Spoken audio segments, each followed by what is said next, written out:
नमस्ते विद्यार्थी मित्रों, आज मैं सप्तशी संकुल में आपका हार्दिक स्वागत करती हूँ।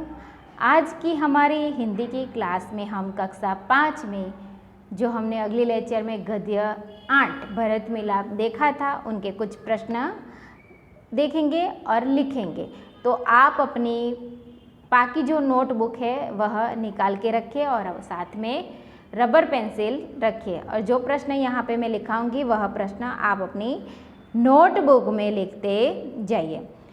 तो विद्यार्थी मित्रों, आज हमारा जो यहाँ पे पहला प्रश्न है वह है कि भरत को आते हुए देखकर लक्ष्मण को क्या शंका हुई। तो उनका उत्तर लिखिए कि भरत को आते हुए देखकर लक्ष्मण को यह शंका हुई कि वे शायद लड़ने के लिए आ रहे हैं। ठीक है, अब दूसरा प्रश्न आप अपनी नोटबुक में लिख लीजिए कि राम को देखकर भरत ने क्या किया। वहाँ पे राम जी खड़े थे तो भरत ने उसे देखकर क्या किया, तो वह लिखना है आपको। तो उनका उत्तर लिखिए कि राम को देखकर भरत राम के चरणों में गिर पड़े और उनसे क्षमा मांगी। ठीक है, अब तीसरा प्रश्न लिखिए, राम अपना वनवास क्यों पूरा करना चाहते हैं। उनका उत्तर लिखिए विद्यार्थी मित्रों कि राम अपने माता पिता की आज्ञा का पालन करना चाहते हैं, इसलिए वह अपना वनवास पूरा करना चाहते हैं। आगे प्रश्न लिखो, राम ने नगरजनों से क्या कहा।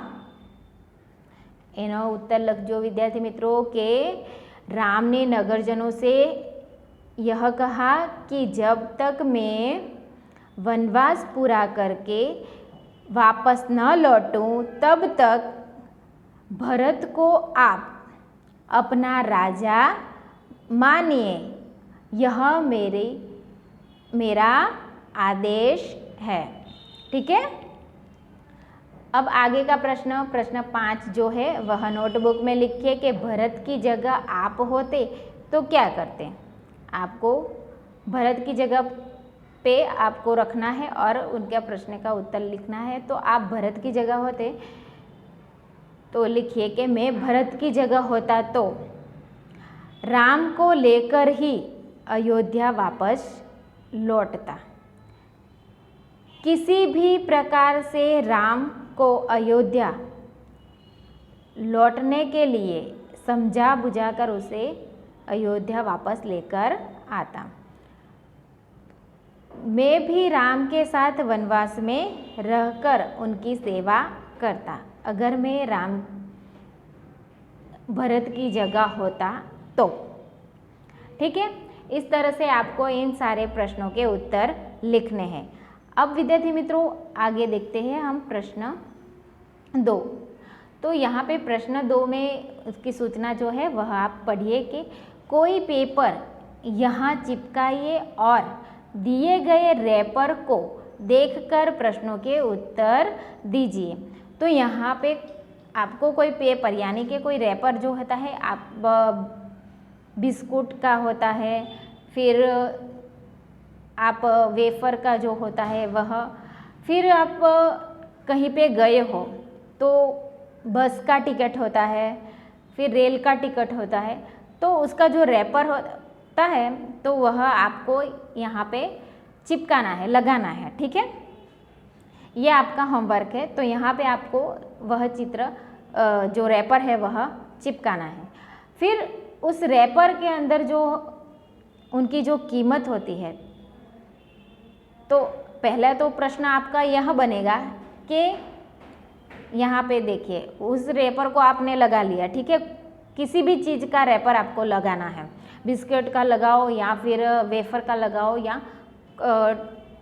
किसी बस का टिकट का लगाओ या रेल का टिकट का लगाओ, सिनेमा घर के टिकट का लगाओ, कुछ भी रैपर आपको यहाँ पे लगाना है। ठीक है, फिर यहाँ पे कुछ प्रश्न किए गए हैं, तो आपको यह रैपर देखकर उनके प्रश्नों का उत्तर लिखना है। ठीक है, तो यहाँ पे प्रश्न क्या किया है कि यह किसका रैपर है, तो आपने जो रैपर लगाया है तो उनका उत्तर आपने बिस्कुट का रैपर लगाया है तो आप लिख सकते हैं कि यह पार्ले बिस्कुट का रैपर है। ठीक है, अगर आपने किसी वेफर का लगाया हो रैपर तो यहाँ आप इस तरह से लिख सकते हैं कि यह बालाजी वेफर का रैपर है। मैं यहाँ पे एक बालाजी वेफर का जो रैपर है वह लगाऊंगी, तो मैं उसका उत्तर यह लिखूंगी कि यह जो है बालाजी वेफर का रैपर है। ठीक है, आपको बालाजी वेफर का रैपर लगा देना है। ठीक है, फिर यहाँ पे दूसरा प्रश्न यह है कि इस रैपर पर क्या कीमत छपी हुई है, तो आप उस रैपर को देखिए, उस पर उसकी कीमत कितनी छपी हुई है, तो उसके हिसाब से आपको उसकी कीमत लिखनी है। तो मैंने तो 5 वाला जो रैपर है वही लगाया है, तो मैं इसका रैपर का जो प्राइस है वह लिखूंगी कि इस रैपर पर 5 रुपये कीमत छपी हुई है। इस तरह से उनका प्रश्न का उत्तर मैं लिखूंगी। ठीक है, अब तीसरा प्रश्न यहाँ पे यह कहा गया लिखा गया है कि इसका पैकिंग कब हुआ है, तो आपको रैपर पर देखना है कि उनके पैकिंग की जो डेट है, दिनांक है, वह कौन सा है। तो उस दिनांक को देखकर आप लिख सकते हैं कि इसका पैकिंग दिनांक, आज जो तारीख है वही लिख सकते हैं, जो दिनांक है कि 13/9/2012 के 2021। ठीक है, 2021 लिख सकते हैं। अब इसका उपयोग कब तक कर लेना चाहिए। चौथो प्रश्न શું છે વિદ્યાર્થી મિત્રો કે પેકેટ જે રેપર પેકેટ છે, આપણે વેફર લાવ્યા છે એ વેફર છે, તો એ વેફરનો ઉપયોગ આપણે ક્યાં સુધી કરી શકીએ છીએ, તો इसका उपयोग कब तक कर सकते हैं, तो ત્યાં લખ્યું હોય છે कि इसका उपयोग पैकिंग के बाद 3 महीने तक कर लेना चाहिए। ठीक है, अब 5वां जो प्रश्न है वह लिखिए, इसके अलावा रैपर में और कौन सी उपयोगी बातें छपी होती है।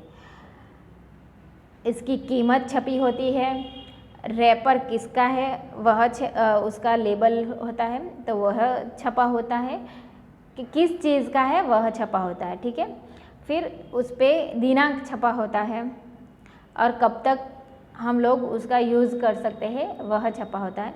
लेकिन उनके अलावा और कौन सी बातें हैं जो हम उपयोग में ले सकते हैं, तो यह बातें हैं कि इसके अलावा रैपर में कितने वेट यानी कि ग्राम, इन कितने वेट का वह रैपर पैकेज है, और बारकोड जो होता है रैपर में वह छपा होता है। वजन कैसे उपयोगी, वजन उसका जो वजन होता है, वजन उसकी उपयोग, वजन के उपयोगी बातें उसमें छपी हुई होती है। ठीक है, तो इस तरह से आप अपने नोटबुक में प्रश्न का उत्तर लिखिए और यहाँ पे आपको एक रैपर भी लगाना है। ठीक है, नीचे दिए गए कोष्टक में से सही संकेत चुनकर लिखिए। यहाँ पे हमारा प्रश्न 3 आ गया और हम प्रश्न 3 लिखेंगे विद्यार्थी मित्रों। तो प्रश्न 3 की जो सूचना है वह आप ध्यान से पढ़िए कि नीचे दिए गए कोष्टक में से सही संकेत चुनकर लिखिए। तो यहाँ पे आपको कुछ संकेत दिए गए हैं। ठीक है, तो यहाँ पे आपको कोष्टक में उन संकेतों के नाम दर्शाए गए हैं, तो आपको उस चित्र के सामने उसके नाम लिखने हैं। तो पहला जो चित्र है वह किसका है, तो है यह अस्पताल का। ठीक है, हॉस्पिટલનું છે ને એ चित्र। हाँ, अब એના પછીનું चित्र જે છે એ શેનું છે, તો રેલવે ક્રોસિંગ અંતરિક્ષ, રેલવે ક્રોસિંગ અંતરિક્ષ। હવે જુઓ આ ત્રીજા નંબરનું ચિત્ર જે છે એ શેનું છે, તો એ છે પેદલ યાત્રી, ક્રોસિંગ એટલે કે ચાલતા મુસાફરીઓ માટે જે ક્રોસિંગ ઝીબ્રા ક્રોસિંગ કહેવાય છે ને એ, એટલે કે પેદલ યાત્રી ક્રોસિંગ. હવે જુઓ એના પછીનું ચિત્ર ચોથા નંબરનું, તે શેનું છે? તો સાયકલ ક્રોસિંગ, સાયકલનું. તો આ ચિત્રમાં જોઈને એ ચિત્રની નીચે તમારે શું કરવાનું છે? નામ લખવાના છે. હવે જુઓ પ્રશ્ન 4, ઉચિત आवाज में पढ़िए और लिखिए. તો તમારે આ જે શબ્દ છે એ શબ્દને વાંચવાના છે અને નોટબુકમાં લખવાના છે ધ્યાનથી. હવે જુઓ અહીંયા સ્વાધ્યાયના પ્રશ્ન के उत्तर दीजिए. પહેલો પ્રશ્ન છે રામ સીતા और લક્ષ્મણ कहाँ गए?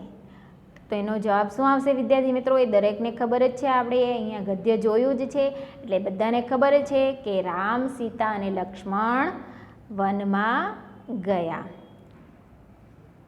હવે જુઓ બીજો પ્રશ્ન, राम ने नगरजनों को क्या समझाया? तो એનો ઉત્તર શું આવશે કે राम ने नगरजनों को समझाया कि जब तक मैं वनवास पूरा करके वापस न लौटूं तब तक आप के सुख दुख का ध्यान भरत रखेंगे और आप उसे ही राजा मानिए. ठीक है. अब हम लिखेंगे प्रश्न 3, राम ने वनवास भरत को क्या दिया? तो आपको पता है कि राम ने भरत को क्या दिया? राम ने भरत को अपने खड़ाऊ यानी कि पादुका जो है वह दे दी. आगे का प्रश्न लिखिए, भरत ने खड़ाऊ लेकर क्या करने का सोचा? तो इनो जवाब શું આવશે कि भरत ने खड़ाऊ लेकर सिंहासन पर रखकर राजकाज करने का सोचा. अब पांचवा जो प्रश्न है वह विद्यार्थी मित्र लिखिए कि आप अपने भाई के साथ कैसा बर्ताव करते हैं? तो એનો ઉત્તર તમારે સ્વયં से यानी કે પોતે જાતે જ લખવાનો છે કે તમે તમારા ભાઈ સાથે કેવો વ્યવહાર કરો છો. તો એનો ઉત્તર શું આવશે કે मैं अपने भाई के साथ प्यार भरा व्यवहार करता हूँ.